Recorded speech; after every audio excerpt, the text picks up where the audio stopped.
Hey, it's me, Kenny, from the Walton and Johnson Show and KPRC Radio in Houston. I'm growing a beard right now. You could call me Tatanka because it is Apache.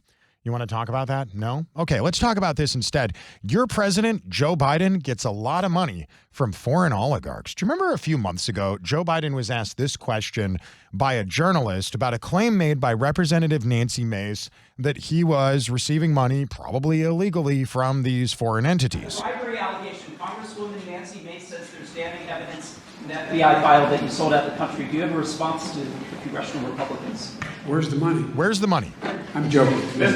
He's just joking. Guys, he's just kidding around. Turns out there was some money.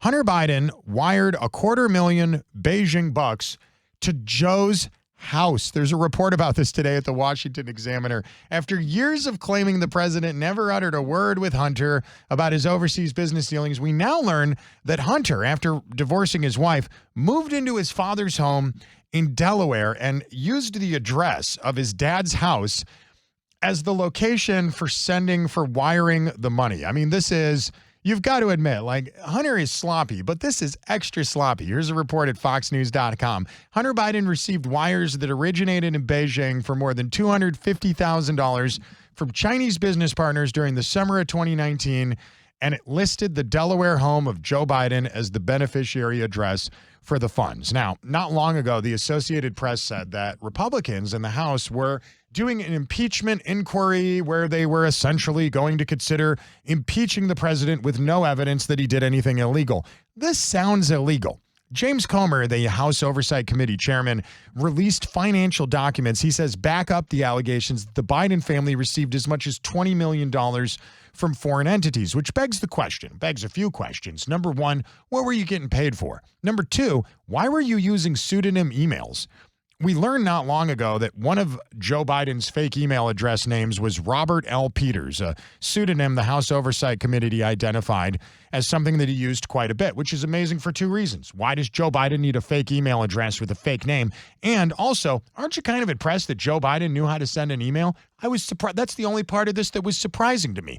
If you're not thrown off by the fake email addresses, what about the fake businesses? The Biden family has all these shell bank accounts, right? Their businesses don't really do anything. All they do is transfer money around. The Biden shell companies, there's at least 20 of them. 20 fake companies that the Biden family put together so they could take money from places like Kazakhstan, Romania, China, and of course Ukraine and send it to people like, Beau Biden's widow, Joe's dead son's ex-wife, who eventually went off to have a sexual relationship with his other son. Kind of weird, but that's besides the point. Why did she get money? Why did Haley Biden get on? Nobody knows. It's a pretty good question. In the meantime, you got to remember, as we're getting into this next presidential election cycle, when did most Americans, probably not you, but when did most Americans learn about Joe Biden and his sketchy overseas business practices? For most people, not conservative news media consumers like yourself, but most people probably learned, or at least got wind of this, back in October of 2020. That was when the infamous Hunter Biden laptop scandal first surfaced. And as you know, the intelligence agencies went out and got Twitter and Facebook to suppress the story. Sounds like a violation of the First Amendment. But again, besides the point, a quick reminder here. Hunter Biden is now suing Rudy Giuliani over the laptop. He is suing him over the laptop.